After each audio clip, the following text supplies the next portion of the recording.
Donc les gens qui ont vocation à récupérer le pouvoir après Biya et le parti. C'est ce que moi je vois clairement. C'est-à-dire qu'on a deux groupes. Un groupe qui estime qu'il doit récupérer le pouvoir de Biya. Et donc il doit se positionner pour prendre ce pouvoir. Y compris en mettant de côté le parti. S'il le faut. Ils ne le mettent pas nécessairement, mais ils disent que même s'il le faut, ça veut dire que ce groupe estime donc que le leadership de cette campagne peut être un leadership du RDPC. C'est un leadership des gens, des héritiers de Biya, c'est des gens qui sont autour de Biya et qui estiment qu'ils doivent prendre le pouvoir. Et ça justifierait la mise à l'écart de la machine du parti? Oui, bien sûr. C'est-à-dire que, parce que dans ces groupes d'héritiers, il y en a qui sont du RDPC. Mais ils estiment que si le parti prend le contrôle, le pouvoir va leur échapper. C'est exactement ça que moi je vois dans cette distinction. Alors, pourquoi les gens, ce n'est pas très lisible? C'est parce que justement, il y a des éléments du RDPC dans les deux camps. Mais vous allez remarquer que dans le camp des héritiers, il n'y a pas que les gens du RDPC. Il y a les gens qui sont de hauts fonctionnaires, des ministres qui ne sont pas nécessairement du parti. Mais ils ont donc parti liés. Je vois beaucoup plus comme c'est comme ça que moi je vois le faire. Depuis que cette histoire-là commence. Et vous allez bien constater qu'il est possible d'aller repartir en deux groupes. Le groupe des gens qui veulent confisquer le pouvoir parce qu'ils sont au bout des milliards. Le groupe des gens qui sont strictement le RDPC et qui pensent que le RDPC c'est quoi parce qu'ils doivent comprendre le processus. C'est comme ça.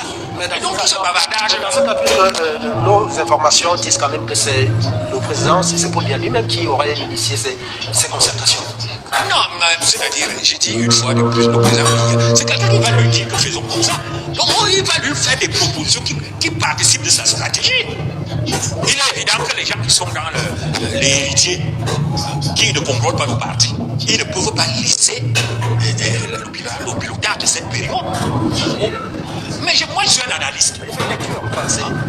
Non, je ne suis pas avec vous. Généralement, quand je fais l'analyse, elle tombe d'acte. Lorsque je vois la posture du grand universitaire Jacques Famadongo revenir et parler, je me rends compte qu'il y a un souci. Soit il y a une mouvance de la jeunesse au sein de ce parti qui veut occuper les postes que les aînés ont, soit les aînés ne veulent pas laisser cette jeunesse progressive qui a le vent en poupe aller aux avant-postes du parti. Ou il y a donc ce que j'aurais appelé aujourd'hui au Cameroun, les aînés veulent à tout prix confisquer leurs acquis. Les aînés veulent à tout prix ne pas ouvrir le champ politique et tendre la perche à une jeunesse. Or, en 1982, je passe sous leur contrôle, la perche avait été tendue à un jeune de 49 ans par un aîné de 58 ans qui partait. Pourquoi est-ce que ces aînés veulent à tout prix que le président de la République reste toujours à croire, même lorsque leurs interventions, même lorsque leurs renseignements sont faux, à dire qu'au sein de son parti, il n'y a pas de jeunes qui veulent ce qu'on aurait appelé une mouvance progressive. Moi, je vais vous dire, voyez-vous, le Cameroun a connu à tout niveau, de 1957 à 1960, il y a une mutation politique au Cameroun. Quand Amadou Ahidjo Batoura prenait le pouvoir, les Moumié, les Omiobé étaient déjà des fatigués d'une révolution et on a tendu la perche à un jeune. Le jeune a tendu la perche à un jeune. Mais pourquoi est-ce que le père Paul Biya ne peut pas tendre la perche à une jeunesse qui va arriver aux affaires? Il faut qu'il tende la perche. Nous souhaitons qu'il aille au Britannique, qu'il se repose et qu'il soit celui-là qui pourra donner des conseils comme Abbé Bourguiba l'a fait un moment en Tunisie. Et non qu'il soit pris en otage par une élite comprador qui se refuse une certaine évolution du landerneau politique et pense pouvoir utiliser mes informations pour attirer vers leur projet déjà qui s'estompe par une force de l'expérience. Parce que lorsque vous avez un curriculum vitae et que vous ne pouviez plus rien ajouter au curriculum vitae, vous devenez dans ce qu'on appelle un grand conseiller. Et il faut le dire, et avec force, que la jeunesse camerounaise aujourd'hui se regarde à travers certains jeunes dans ce gouvernement et non plus à travers certains caciques de ce gouvernement. Parce que ces caciques-là sont dans l'échec et la trahison. Ils ont trahi le président de la République. Qu'ils laissent le président de la République prendre à bras le corps une réflexion idoine pour que nous changeons de cap. Parce qu'il est vrai, nous sommes nombreux. Lorsque je prenais ma voiture pour arriver aujourd'hui à Yaoundé, j'ai vu des jeunes de mon âge qui ne savaient pas à quel sens s'ouvrir. Parce que les programmes ne sont pas ficelés. selon leurs aspirations. Les projets politiques ne sont pas ficelés selon leurs aspirations. Il y a des gens qui ont pris des titres fonciers battus au pouvoir pour y rester pendant longtemps. Et nous, cette jeunesse aujourd'hui, au plus nous pensons que cela y va de l'identité du Camerounais. Il faut changer l'identité du Camerounais, qu'on revienne vers le passé et que nous prenions le rétroviseur de l'histoire du Cameroun. À tout moment, une certaine génération a tendu la perche à une autre et cette génération nous tend de la perche aussi. Alors, vous pensez, Djekam Tchabeni, qu'il n'y a pas de problème à ce que les réunions de cette nature se tiennent au Palais de l'Unité et vous allez également intervenir sur, on a suivi des sorties dissonantes entre deux éminents membres de ce parti politique, ministre René Sadi et ministre d'État Jacques Famdongo, sur la même antenne RFI. Des jours qui se suivent et qui disent des choses qui se contredisent pratiquement, même si le fond est resté le même. Comment vous analysez cela? J'ai un ami à moi qui a le malheur, comme beaucoup de Camerounais, de vivre près d'un dépôt de poubelle. Vous savez qu'à Douala et Yaoundé, le pouvoir du RDPC semble absolument incapable de gérer la question des poubelles. Et cet ami, je lui ai demandé, mais comment tu fais pour vivre ici? Il dit que ce truc sent tellement mal que je me suis accoutumé à cette odeur-là et je la sens non plus pratiquement. Et je me rends compte... Ça fait déjà partie de ça. Oui, c'est-à-dire que vraiment, c'est ce qu'il m'a dit, qu'il ne sent plus l'odeur. Et j'ai écouté avec attention M. Zogo, le professeur Zogo ici, et le professeur Aboya Manassé, et qui manifeste, disons, un peu la même manifestation, c'est-à-dire que le RDPC a commis tellement d'exactions qu'en réalité, ils sont devenus incapables de voir des choses qui sont grossières, quoi. C'est absolument inacceptable dans un régime de multipartisme qu'un parti politique se comporte comme s'il est le propriétaire de l'État. En principe, dans un régime multipartiste, il y a l'État fonctionnel et il y a les partis politiques. Mais le RDPC se comporte comme un parti État. Et il rend extrêmement difficile l'exercice de la politique pour un parti qui n'est pas le RDPC. Quand vous créez un parti politique au Cameroun, et nous nous sommes battus pour le retour du multipartisme, mais je me suis rendu compte que quand vous créez un parti politique, ce que vous avez en face de vous, ce n'est pas un autre parti politique, mais c'est l'État camerounais lui-même. C'est-à-dire que vous devenez comme une forme de rebelle. Et vous avez donc devant vous le sous-préfet, le préfet, le gouverneur, le commandant de brigade, le commandant de légion, le commissaire spécial, le délégué à la sûreté nationale, qui vous traite comme si vous êtes une sorte de criminel en puissance. Et vous voyez également donc les responsables du RDPC au plus haut niveau qui traitent les institutions étatiques comme étant la propriété privée d'un parti politique. C'est scandaleux. En fait, mais ce pays n'est qu'une succession de scandales. Est-ce que pour l'organisation de ce parti, étant donné que celui qui conduit les concertations, le secrétaire général de la présidence, travaille à la présidence et qu'il serait sur le plan opérationnel plus facile de réunir les états-majors là? Non, je trouve ça scandaleux. Un jeune homme de son âge qui a des difficultés à se déplacer. Déjà, en fait, il prend l'habitude de M. Biya. M. Biya n'a pas tenu les réunions du parti à la présidence, c'est pas sa maison personnelle. Et c'est effectivement pas la maison du parti du RDPC, c'est la présidence de l'État du Cameroun qui appartient à tous les citoyens. D'ailleurs, je voudrais revenir également sur ce que le professeur Zogo a dit concernant, je peux dire, la mobilisation permanente du RDPC, qui est en contraste terrible par l'immobilisme, voire la disparition de celui qui est le chef de ce parti politique, et ce qui explique les passes d'âme vraies ou imaginer des partisans de cette organisation qui semblent avoir, ou dont les membres semblent avoir des difficultés à accéder à leur patron. Peut-être que la passe d'âme entre le ministre de la Communication et le secrétaire général de la présidence est imaginée, mais les contradictions entre son interview à RFI et celle du professeur Famdongo, celles-là, elles sont parfaitement réelles et montrent qu'il y a une sorte de vacances non dites quelque part à la tête du parti et par conséquent à la tête de l'État du Cameroun, puisque le RDPC nous dit et nous répète qu'ils sont le parti gouvernant. Alors si votre chef est incapable de diriger votre propre parti, je ne vois pas exactement comment il peut être capable de diriger un État. Nous sommes dans une situation très, très inquiétante à mes yeux. Laquelle des deux sorties chez les confrères de Radio France Internationale ferait foi, selon vous? Celle de René Sadi ou celle de Farm? Celle du ministre Sadi est corroborée par des déclarations antérieures du président Biya lui-même, qui, répondant à un journaliste français, je crois, avait dit j'ai le choix, je peux soit me représenter, soit me reposer. Donc 50-50 nous semble en concordance avec cette réponse-là. Celle du ministre Famdongo est civile. En fait, elle est étrange même, parce que quand on lui demande est-ce que vous avez rencontré le chef de l'État, il dit non, il n'a pas rencontré. En fait, il ne dit pas je n'ai pas rencontré. Il dit je ne vous dirai pas, mais j'ai des bonnes sources. C'est vrai qu'il a plusieurs bonnes sources. Et donc, en montrant donc ainsi, parce que si vous rencontrez le chef de l'État, vous direz que le chef de l'État, il l'a dit, mais il dit qu'il a rencontré à bonne source. Donc, et des suspicions existent quant à la capacité du président de la République, parce qu'il a disparu de la scène, c'est-à-dire qu'il a disparu en tant que chef de parti, il a disparu en tant que chef de l'État, personne ne sait où il est, et maintenant donc les gens y vont de toute forme de rumeur. Certains disent qu'il est dans une chambre médicalisée à la présidence et que voilà, pendant des gens disent n'importe quoi, mais en fait c'est la faute du président de la République. Il ne s'appartient pas. Au point qu'on arrive à des situations, des scénarios où le ministre Sadi ferait une sortie sur RFI, parce qu'on a toujours dit il obtient une autorisation. D'ailleurs, c'est ce qui se passe lorsque nous avons besoin d'un officiel, soit de l'administration, soit du parti. Alors, il obtient une autorisation, il va chez RFI, il fait une déclaration qui ne serait pas concertée. Je veux dire, en interne dans le parti. Vraiment, les deux co-panélistes ici qui sont du RDPC devraient dire aux Camerounais qu'ils sont en difficulté, en fait. Vous êtes clairement en difficulté. Pourquoi vous dites qu'ils sont en difficulté alors qu'ils vous disent qu'il y a un problème? Ils veulent pas là. Ils veulent pas là. Ils veulent pas là.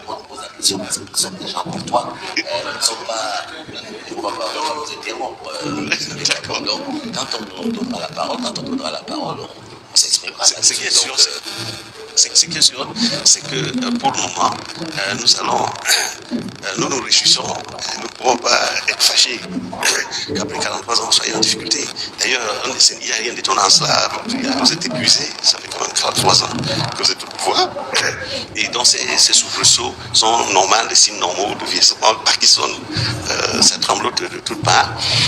Et nous sommes déterminés cette année à nous assurer que ce soit la fin pour votre Mais le président Djekam Djameni, n'oubliez pas que le RDPC aussi c'est une machine, c'est-à-dire qu'il peut avoir des relais. Il y a le chef d'État, enfin, il y a le président national du parti, et il y a ces militants, ces lieutenants qui peuvent faire un travail sur le terrain qui rattrape ce qu'il aurait pu faire. Donc ce n'est pas comme si vous étiez de ceux qui veulent faire personnaliser le parti et ne le limiter qu'au seul individu Odia. Non, absolument. Hein. D'ailleurs, je veux vous dire que j'ai étudié avec attention les chiffres, les résultats des élections présidentielles de 1992 à 2018. Et ce que j'ai observé, c'est que le RDPC, malgré le fait qu'il dispose de tous les moyens d'État, qu'il s'abuse d'ailleurs des moyens de l'État, n'arrive pas à dépasser le seuil de 2 millions, 3 millions de votants. Sans alliés. Non, même avec des alliés. Avec des alliés. Puisque depuis 1997, ils sont dans une alliance avec l'UNDP et le FSNC, voilà, qui leur donne, au niveau de l'élection présidentielle, un avantage réel. Mais cet avantage réel n'empêche pas que depuis 2011, ce soit la victoire de l'abstention. C'est-à-dire que le RDPC a fait son plein. La Cour monte, elle part de 92, monte en 97 à cause du boycott et descend et se stabilise autour de 2,5 millions de voix. Je ne pense pas que, et je suis certain, compte tenu de la rupture de l'alliance RDPC, UNDP, FSNC, que le RDPC propre aura quelques difficultés à avoir 1 million. Alors, pour ça, que les professeurs ils viennent déclarer que c'est pas réponse. Donc, trop d'explications. C'est comme s'ils voulaient absolument convaincre les gens qui ne comprennent pas à la force. ils sont là pour convaincre, bien sûr. Oui, mais il faut présenter les arguments, mais sans agressivité, sans... Le professeur Zoro ne fait que tourner en rond, il bavarde. Moi, je vois en fait une dissension. Mais elle ne s'inscrit pas dans le sens que vous voyez. Cette dissension, elle s'inscrit dans le cadre du régime lui-même. pas du RDPC, mais du régime. Le régime qui comprend la haute administration, le gouvernement et le parti. Et cette dissension, c'est entre les gens qui se posent comme les héritiers des Biya. Donc les gens qui ont vocation à récupérer le pouvoir après Biya et le parti. C'est ce que moi je vois clairement. C'est-à-dire qu'on a deux groupes. Un groupe qui estime qu'il doit récupérer le pouvoir de Biya. Et donc il doit se positionner pour prendre ce pouvoir. Y compris en mettant de côté le parti. S'il le faut. Ils ne le mettent pas nécessairement, mais ils disent que même s'il le faut, ça veut dire que ce groupe estime donc que le leadership de cette campagne ne peut être un leadership du RDPC. C'est un leadership des gens, des héritiers de Biya, c'est des gens qui sont autour de Biya et qui estiment qu'ils doivent prendre le pouvoir. Et ça justifierait la mise à l'écart de la machine du parti? Oui, bien sûr. C'est-à-dire que, parce que dans ces groupes d'héritiers, il y en a qui sont du RDPC. Mais ils estiment que si le parti prend le contrôle, Le pouvoir leur le échapper. pouvoir va leur échapper. C'est exactement ça que moi je vois dans cette distinction. Alors, pourquoi les gens, ce n'est pas très lisible? C'est parce que justement, il y a des éléments du RDPC dans les deux camps. Mais vous allez remarquer que dans le camp des héritiers, il n'y a pas que les gens du RDPC. Il y a les gens qui sont de hauts fonctionnaires, des ministres qui ne sont pas nécessairement du parti. Mais ils ont donc parti liés. Je vois beaucoup plus comme... C'est comme ça que moi je vois l'affaire. Depuis que cette histoire-là a commencé. Et vous allez bien constater qu'il est possible d'aller repartir en deux groupes. Le groupe des gens qui veulent confisquer le pouvoir parce qu'ils sont autour des Biya. Et le groupe des gens qui sont strictement du RDPC et qui pensent que le RDPC c'est le RDPC qui doit contrôler le processus. C'est comme ça. Et donc ce bavardage Dans ce cas, puisque nos informations disent quand même que c'est le président, c'est Paul-Biya lui-même qui aurait initié ces concertations. Non, c'est-à-dire, j'ai dit une fois de plus, le président Biya, c'est quelqu'un qui va lui dire que faisons comme ça. Donc il va lui faire des propositions qui participent de sa stratégie. Il est évident que les gens qui sont dans les héritiers, qui ne contrôlent pas le parti, ils ne peuvent pas laisser le pilotage de cette période. Mais moi, je suis un analyste. Il fait une lecture. Enfin, non, je ne suis pas avec vous. Et généralement, quand je fais l'analyse, elle tombe d'acte. Parce que je connais comment nos gens se comportent. Et c'est aussi la preuve que le président Biya n'est pas vraiment très impliqué dans cette histoire. Ça veut dire que il y a deux groupes. Regardez un peu comment la crise de mine que fait le RDPC avec ses responsables, le secrétaire général et les autres. C'est-à-dire, on sent qu'on leur a dit de foutre la peau aux gens. Restez tranquille, restez encore un petit point. Les héritiers sont là. Et ne faites pas l'idiot. même quand on a vu ensemble dans une forte accolade, une chaude accolade. Mais ça, cette accolade-là. Non, c'est-à-dire, la force du RDPC aurait été que le FG et ses collaborateurs, c'est-à-dire ses adjoints, pilotent, parce que nous sommes, c'était des événements politiques. Et le RDPC est l'appareil politique du président Biya. Mais on voit bien que ce sont les héritiers, c'est-à-dire tout ce qui rôde autour de son pouvoir et qui estiment qu'ils doivent arracher ce pouvoir-là, y compris par les moyens de force, n'est-ce pas, après Biya. Donc c'est qu'ils ont ce projet. C'est eux-là qui sont à la Sélec. Ils sont à la Sélec. Et ils sont prêts à cogner n'importe qui ne serait pas avec eux, y compris si tu es du RDPC. Mais la collade, est-ce qu'on attend que le secrétaire général du RDPC aille en quelque sorte attribuer